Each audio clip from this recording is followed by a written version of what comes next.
নমস্কার বন্ধুরা, আশা করছি আপনারা সবাই খুব ভালো আছেন।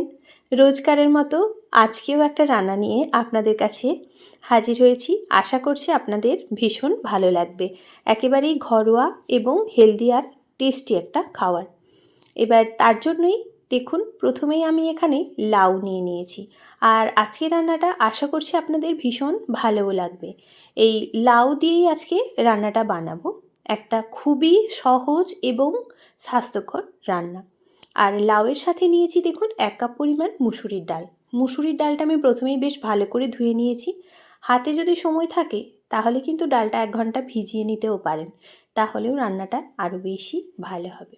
এখানে ডাল আর লাউ কেটে ধুয়ে পরিষ্কার করে নিয়েছি। এবারেই এদিকে একটা কড়াই নিয়েছি, আর এই কড়াইয়ের মধ্যেই কিভাবে আমি রান্নাটা করছি তার জন্য স্কিপ না করে ফুল ভিডিওটা ওয়াচ করবেন প্লিজ। প্রথমেই কড়াইয়ের মধ্যে দেখুন দিয়ে দিলাম কেটে ধুয়ে রাখা লাউ আর মুসুরির ডালটা। এবারেই এর সাথে অ্যাড করব ঝিরি করে কাটা একটা গোটা পেঁয়াজ, আর অ্যাড করব কিছুটা পরিমাণ টমেটো কুচি। এখানে আমি একটা ছোট সাইজের টমেটো কুচি ব্যবহার করেছি। ঝালের জন্য দিয়ে দিচ্ছি কাঁচা লঙ্কা বেশ কয়েকটা, আপনারা ঝাল যেরকম খাবেন সেই অনুপাতেই ব্যবহার করবেন। তার সাথে কিছুটা গুঁড়ো মশলা ব্যবহার করছি। দিয়ে দিলাম 1/2 চা চামচ জিরের গুঁড়ো, কালারের জন্য হলুদ, আর টেস্টের জন্য লবণ, আর দিয়ে দিলাম ভাজা মশলা 1/2 চা চামচ মতো। দিয়েই ওপর থেকে দিয়ে দেবো কিছুটা সর্ষের তেল, যাতে করে বেশ ভালো একটা সুন্দর গন্ধ হয়। তাই এইভাবে একবার ডালটা আপনারা বানিয়ে দেখতে পারেন, আশা করছি আপনাদের ভীষণ ভালো লাগবে। আর নিয়েছি একটা ডিম। ডিমটা আমি এখনই ব্যবহার করব না, তবে দেখতে থাকুন আমি ডিমটা কিভাবে এই রান্নার মধ্যে ব্যবহার করলাম। এবারেই প্রথম দেখুন এই সব উপকরণগুলো প্রথমে হাত দিয়ে বেশ ভালো করে কিন্তু একটু প্রথমে মেখে নিতে হবে। মিনিট 2 মতো একটু ভালো করে মাখলে দেখবেন যে সব লাউ, পেঁয়াজ আর টমেটোগুলো খুব সুন্দর সফট হয়ে গেছে। এবার সেই পর্যন্ত বেশ ভালো করে এটা মেখে নিতে হবে। দেখুন বেশ ভালো করে মেখে নিয়েছি। এবারে আমি এখানে 1 কাপ পরিমাণ জল অ্যাড করলাম।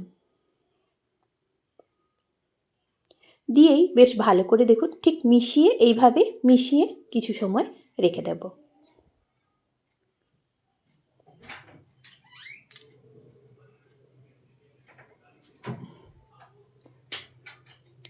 এবারেই এদিকে গ্যাসটা জ্বালিয়ে নিলাম, আর তার উপর থেকেই কড়াটা বসিয়ে দিলাম। একেবারেই লো ফ্লেমে 20 মিনিট রান্নাটা করে নিতে হবে।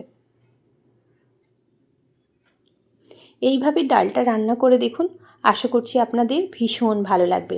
20 মিনিট লো ফ্লেমে বসিয়ে রেখে দিয়েছিলাম, তারপরেই দেখুন ডালটা আর লাউটা কতটা সুন্দরভাবে সেদ্ধ হয়ে গেছে। এইভাবে একবার ভাপা ডালের রেসিপিটা বানানোর রিকোয়েস্ট রইল আপনাদের কাছে। আশা করছি আপনাদের ভীষণ ভালো লাগবে। এবারেই এদিকে দেখুন আরেকটা ফ্রাইং প্যান বসিয়ে দিয়েছি। প্যানটা গরম হয়ে গেলেই উপর থেকে দিয়ে দিলাম সাদা তেল।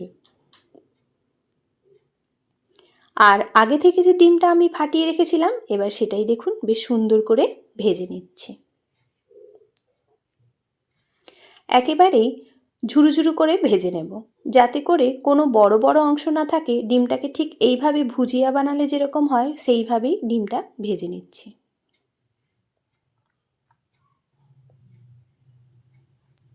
ডিমটাও আমার সুন্দরভাবে ভাজা হয়ে গেছে। এবারেই ওই ডালের মধ্যে এটা অ্যাড করে দিলাম। আবারও একবার ওই ফ্রাইং প্যানটা বসিয়ে দিলাম। এবার ওপর থেকে অ্যাড করছি কিছুটা পরিমাণ সর্ষের তেল। সর্ষের তেলটা বেশ ভালো করে গরম হয়ে গেলেই এর মধ্যে অ্যাড করছি 2টো শুকনো লঙ্কা আর 2টো বড় বড় সাইজের রসুন। একেবারেই পাতলা পাতলা করে কেটে নিয়েছি। নিয়ে বেশ ভালো করে কিছুটা সময় রসুনটা ভেজে নেব, যাতে করে রসুনের কাঁচা গন্ধটা চলে যায়।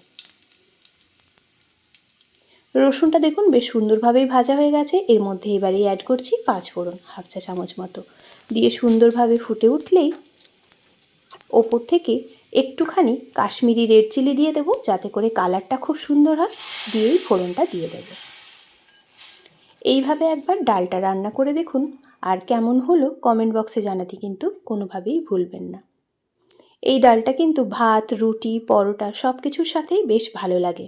ওপর থেকে আবারও আমি 1 কাপ মতো জল দিয়ে দিলাম। যদি ডালটা আপনারা পাতলা করতে চান তাহলে আরও একটুখানি জল দেবেন, আর যদি থিকনেসটা একটু মোটা রাখতে চান তাহলে এইভাবেই কিন্তু রেখে দিতে পারেন। দিলেই কিন্তু ডালের টেস্টটা দুর্দান্ত হয়। এইভাবে করে আরও 1 মিনিট মতো ডালটাকে বেশ ভালো করে ফুটিয়ে নিতে হবে। দেখুন ডালটা ঠিক এরকমভাবেই আমি থিকনেসটা রেখেছি। আপনারা চাইলে একটু পাতলা গাঢ় করে নিতে পারেন, কোনো সমস্যা হবে না। এইভাবে করেই গরম গরম ভাত, রুটি, পরোটার সাথে পরিবেশন করতে পারেন। দুর্দান্ত টেস্ট হয়। খুব কম সময়ের মধ্যে এইরকম একটা রেসিপি কিন্তু চটজলদি বানিয়ে নিতে পারেন। আর যদি ভালো লাগে তাহলে বলবো চ্যানেলটিকে সাবস্ক্রাইব করে পাশে থাকা বেল বাটনটা প্রেস করে প্লিজ পাশে থাকবেন। আর কেমন হলো কমেন্ট বক্সে জানাতে কিন্তু কোনোভাবেই ভুলবেন না। যদি খুব ভালো লাগে তাহলে একটা লাইক করে একটা শেয়ার করে দেবেন। এতটা সময় দিয়ে আমার এই রেসিপিটা দেখার জন্য আপনাদের অসংখ্য ধন্যবাদ। ভালো থাকবেন, সুস্থ থাকবেন।